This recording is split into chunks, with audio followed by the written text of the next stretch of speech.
So, hi everyone, I'm Laura, and my task is to introduce Hernan to you.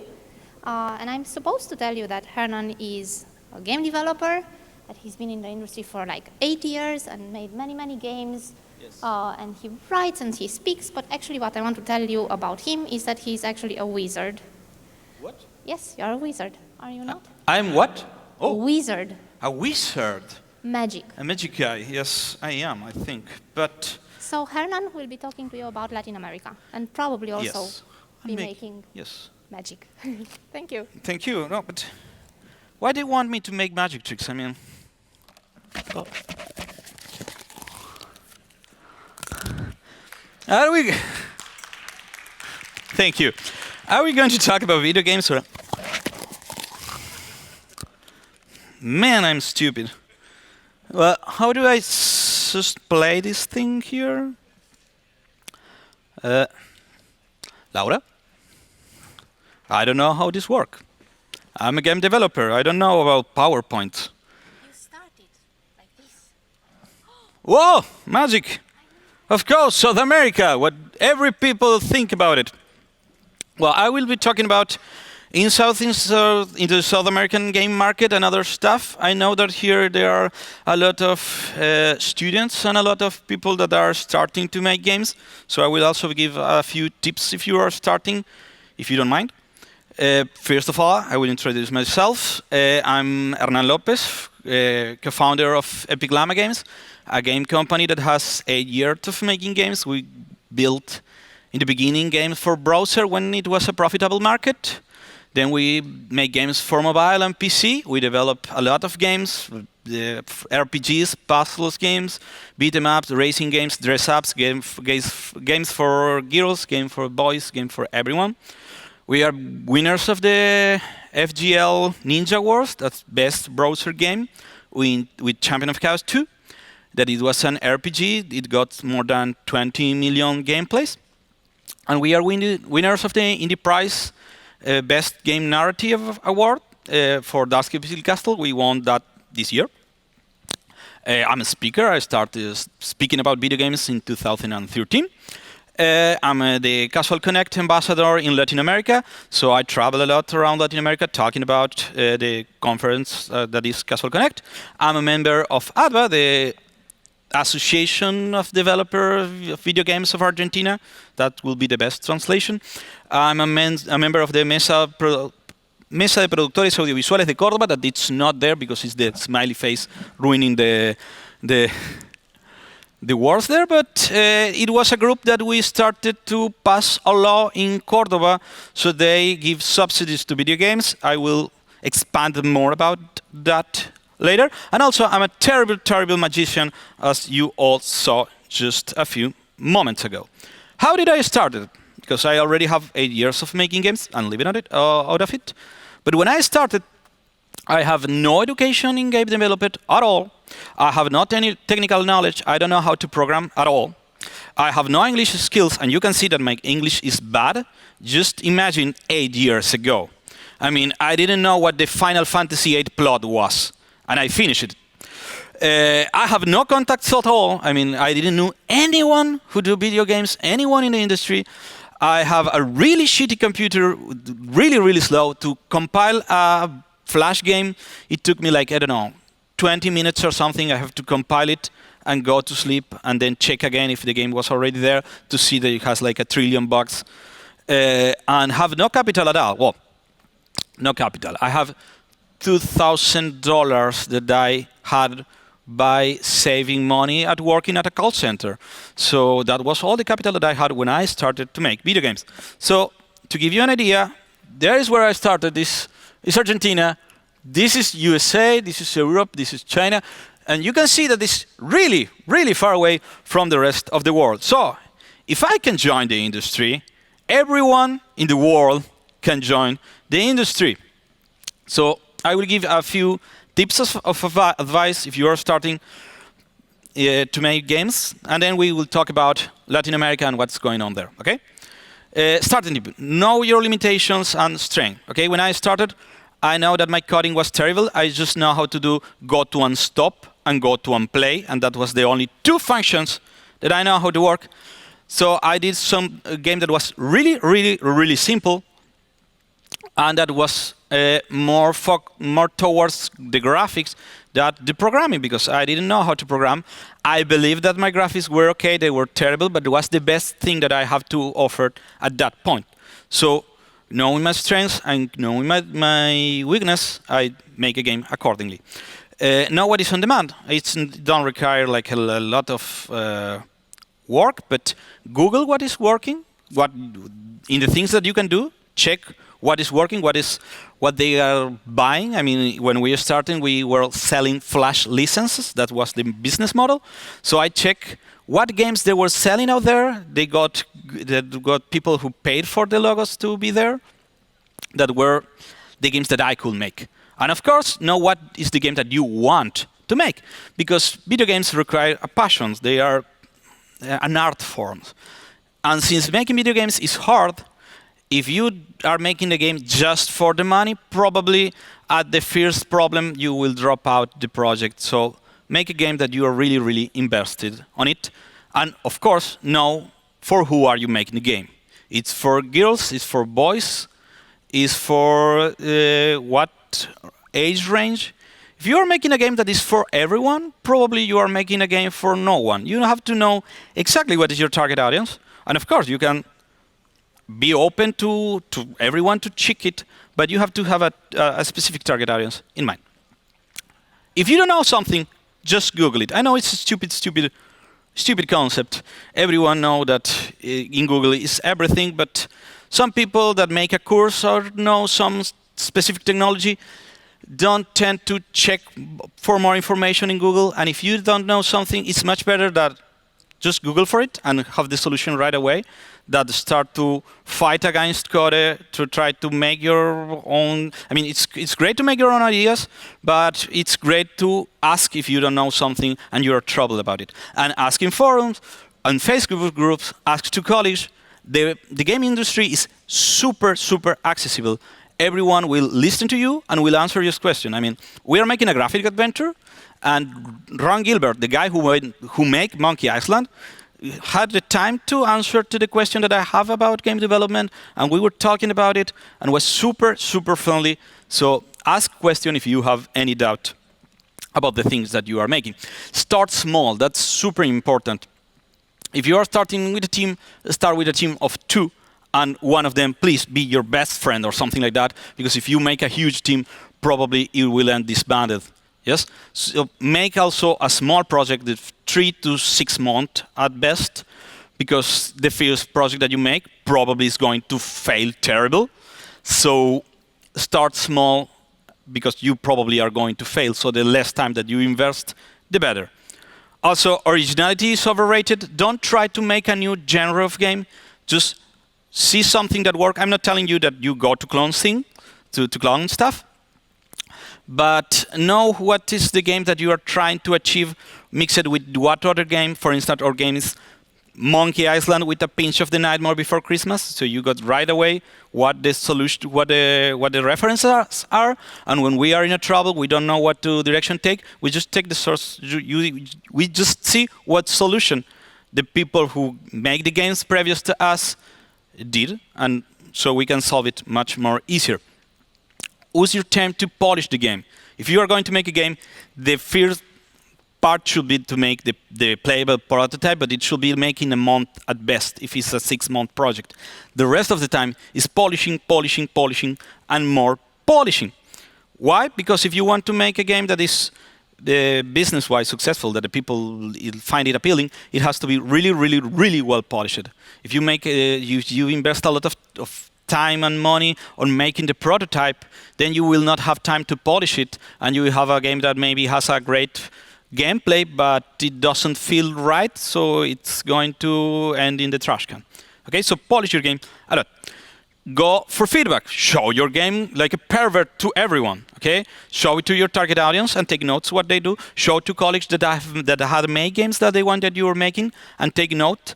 Show it your game at conference and change and polish your game accordingly until it shines. Okay, the game have to be like really, really, really polished, and I can't stress that enough. Until it's well polished, find a publisher. Yeah, I know it sounds like super easy. You go and find a publisher. Why not? Look for a good upfront deal. I will explain you how to do it. But the first thing that I should tell you is that go for the upfront first. The more money they give to you, you are securing that they will try to take that money back. So if you have the money, I don't know, like $10,000 in your hands, you know that they don't have that money and they have to work to take it back from the public. So it's much better to have a great deal with a good upfront than a lot of promises of marketing. The best thing that you can do to secure that the publisher is going to invest on you is to have the money in your hand. Also, if the game fails, you already have some money, so profit. So how do you find a publisher? You look for games that are like yours in the store. You check who is publishing that game, and profit, you got it there. You start to look for the email address of those guys, and ta-da, you got a list of publishers that potentially could publish your game. Also, check everywhere. Ask college, go to conference, check in LinkedIn groups. I mean, we find publishers that invest a good load of money in our games, and we find it through LinkedIn. It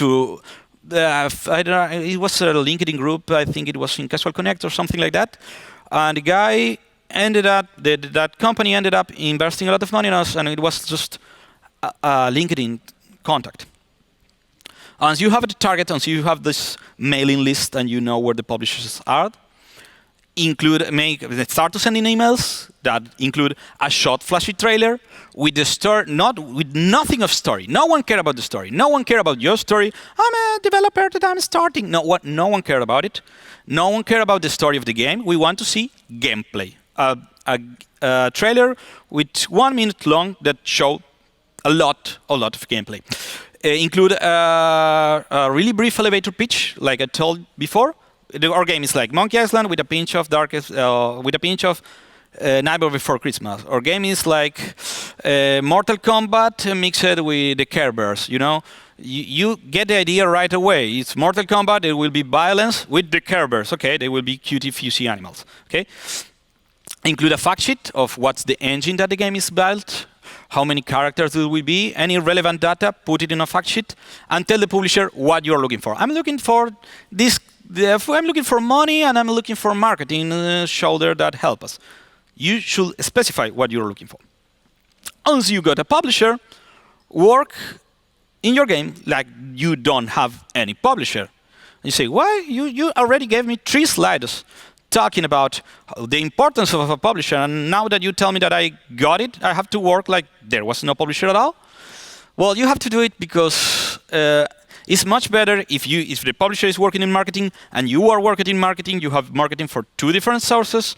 Also, the publisher will not be the face of your game. Since you are an indie, you are the face of you can see, I am Hernan Lopez, I'm making this game, and the people know who is the face behind the game. The publisher is not the face behind the game, so they don't have that marketing material, the marketing potential.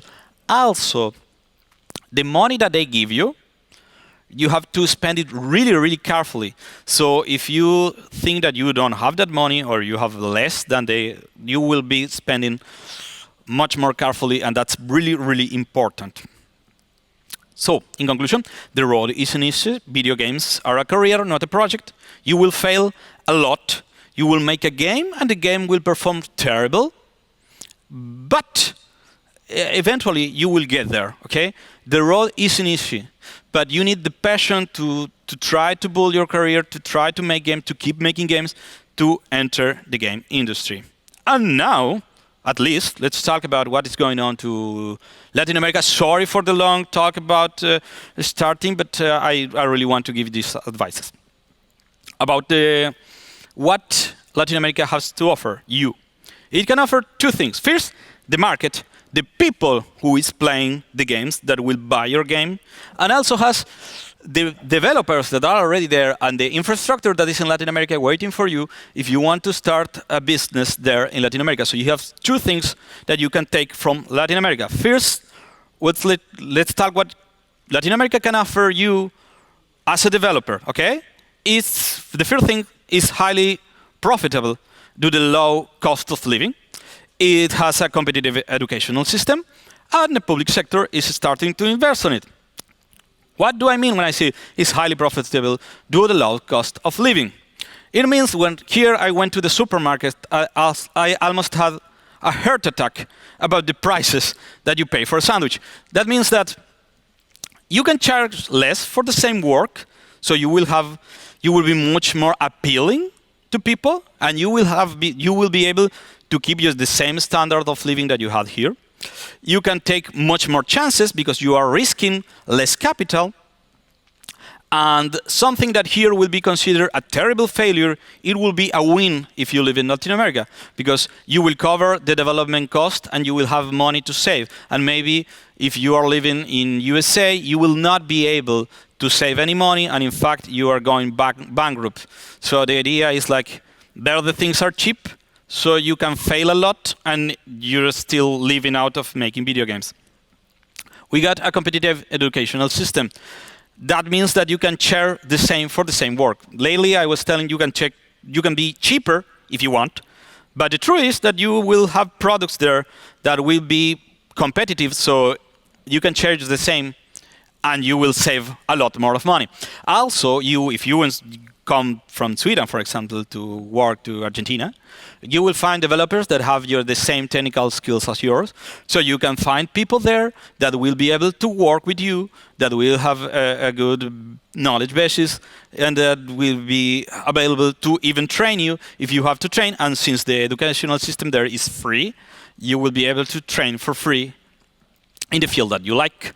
Also, the public sector now is starting to invest on video games. Why? Because the market there is small. All the games that we made are for the outside. So every penny that you make from video games in Latin America is money that come from Europe and USA. So you are bringing money to the country. So they start to give the money to developers because they understand that it's a good business model, and they are subsidizing projects. They are subsidizing attending to conference. They are subsidizing taking employees. For instance, in the law that we work in Cordoba, if you employ one guy, the second one is free. Yeah, it sounds like some kind of cheap offer from the market, but they are really, really good incentives to go to Latin America and start a startup. I mean, if we were cheaper before, just imagine now that they have all these subsidies, seed capital, etc. I mean, you can make a business there and they will give you money to start making video games.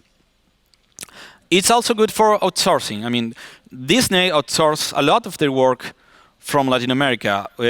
Master of Orion was made in Latin America. A lot of games that are cool, that got a good technical level, that got a cool art level, are made in Latin America. So it's a good place for outsourcing, and also a good place to start a company, since it's more cheaper. Now, talking about the market. I mean, what is going on with the people who is playing games in Latin America? The market there is growing. You can see every year it grows even more and more and more, and this percentage are comparing to the year before. So the growth is huge. But be warned, because a lot of people say, oh, Latin America is growing like crazy, it's so cool. But it's tricky, because it's growing a lot, but it's just 4% of the global game market. You can see there, it's a really, really small percentage. And even if Latin America is a big portion of land, we only have the 9% of the world population. That means that there you got the roof of your market. It will never grow more than 9% of the world population. And we are low spender. We don't have we are cheap. So we are not big spender. We have low income.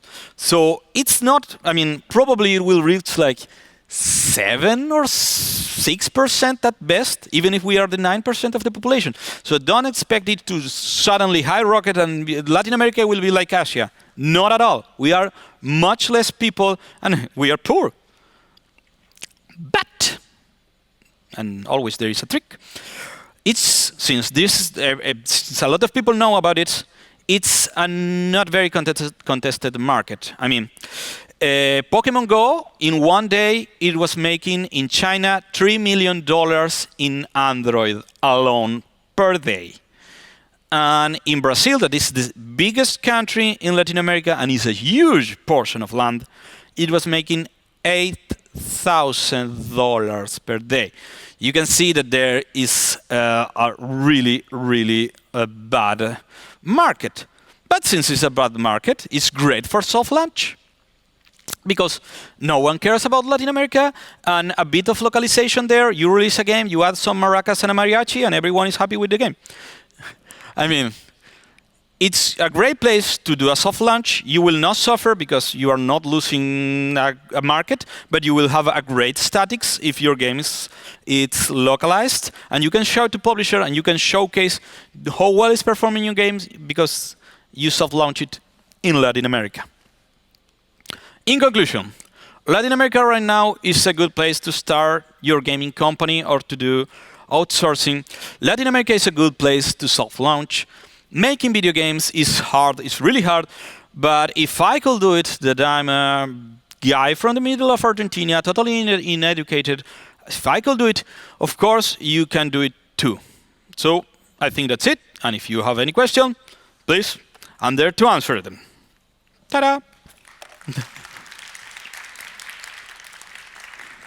I will not answer question related to how do I make magic tricks or how I'm able to blow the balloon to make a dog or something like that. Okay. I think that's it. Yeah, you? Hi, it's really interesting to hear you talk about how the South American games market works. And I was wondering, you're talking about how you have a low income, and but it's great for a startup. Yes. And for soft launch and stuff like that. But I wonder, within the South American market, do a lot of developers choose to target the global market or other countries aside from South America if the low income causes people to invest less in games? But I didn't understand the question. So people don't earn much money, right? Yes. Yes. So do people opt to pay for games or to develop games that have global appeal? Yes. Instead of local appeal. Of course, yes. That's why they do, because if you have why would you make a game specific to Latin American audience if you are not going to get that much money? It's much more appealing to you to make a game for Europe or make a game for the USA. But it's great to make soft launch, for instance, Trivia Crack. It's a game made in Argentina. It was the game that was more featured in the Apple Store in the USA, but they started making a game in Argentina and it worked great for the local market, and then they localized that game for the US market, and it was, the impact that they made was huge. It's a perfect place to do soft launch or something like that, but it's, the revenue that you are going to get in, for instance, making a game specific for Argentina, it's really, really bad. So it doesn't make any sense to make games for your own country or for your own zone. This answer your question? Yes. Thank you. Okay. There you go. Do you have any tips for localizing your game to South America, except for language, maracas, and whatever? It depends on the game that you are making. Of course, language is the first thing that you have to see about it. Having an appeal to the culture, it's also relevant, but it all has to be, if you're planning to make a soft launch, you are not going to change the game. It's good to have tips from the market and then change it, but you are not going to make the mariachi game or something like that. Of course, if you put music that is music from the local place, it will be huge. If you put art that has to be with the culture, it will be great, but then you are trying to make soft launch for a game that will be released outside. You don't have to change it that much. The music is a good thing. The localization is a good thing, but it's better if you don't do it a drastic change that you will make when, you then point toward other market. That answer your question? Yeah, thank you. You're great. Thank you. You there. Oh. Has Latin America adopted to the global culture? Has Latin America adopted the global culture? Yes, I think we are pretty much, very friendly with the. We are in the part. We are very United States colonized or something like that. All the movies that we see is from the USA. All the series that we see are from the USA. Also from Europe. We see the same television. We see The Simpsons. We see Family Guy. We see Breaking Bad. That's also the trick. Since you are making games for Latin America, we consume almost the same things that you consume.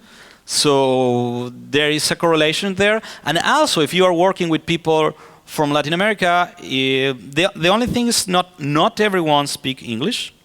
But if you are looking for people who is tech-oriented, they will speak English very well. So there you go. All right. Thank you. Oh, no problem. You're welcome. Anyone else? Then you go. Don't worry.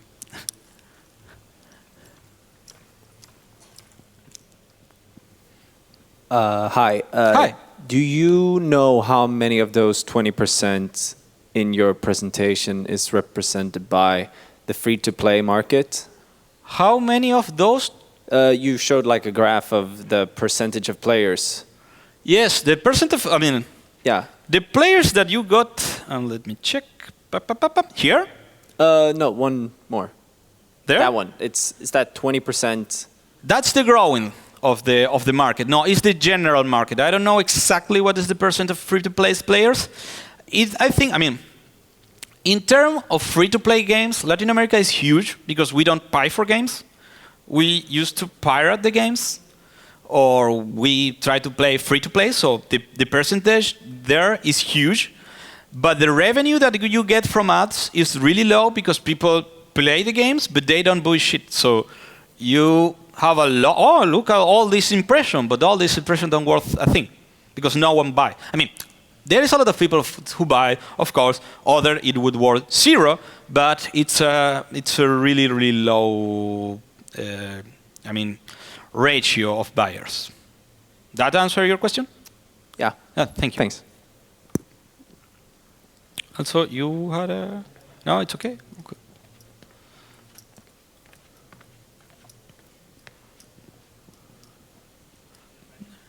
Oh, yeah, I had another magic tricks, of course, but then below, because here is like... Hi. Yes. So you talked a lot about publishers, and I wondered if you had any advice on how to get a good deal with publishers? Yes, can you please, because I'm not listening to you. How do you get a good deal when you're dealing with publishers? How to get a good deal? Well, that's a kind of tricky question. The first thing that you have to got is a good game. And when you have a good game, you start to search for many publishers. The best way to have a good deal is to be confident about your product. And if it's possible, to have many people interested in your game. So you have to send like a lot of emails to different publishers. And if you can have two that are interested, then you can start to make them fight each other. Or if you already know what is the cost of making the game to the end, at least you have to try to get the development cost covered. There is no magic formula because I don't know what your costs are and I don't know what your game are making. There are games that maybe you think they worth a lot of money, but they don't worth that much money. So in the end, it's kind of tricky. I will recommend you to take negotiation lessons and Google about how to negotiate on all that kind of stuff and know what are your costs, okay? Know how much money costs to you to produce a game or how much worth your time of work in a month. And use that data to start to, okay, but I'm looking for a deal, at least this amount of money. But also a good thing is to start asking to other developers that are working with a publisher, hey, for this game that you have made, how much did you get? How was the deal? Okay, this guy for this kind of game got 40K. Okay, well, and this other game he got 100K. Okay, with this publisher, and you start to know what worth every game and with that kind of data that you have to, it's really going to ask particular developers, and not everyone is willing to give you those numbers. But with knowing what is going on, what are the numbers that are moving around the game that you are making, will help you a lot. That answer your question? Yes. I don't see nothing. So I think you raised your hand with, okay? Yes, it was cool. Yes, any more questions? Nope, I think I'm done. Okay, well, thank you for coming here and interested to the Latin American market. Thank you. You are a great audience. Keep making games. Woo!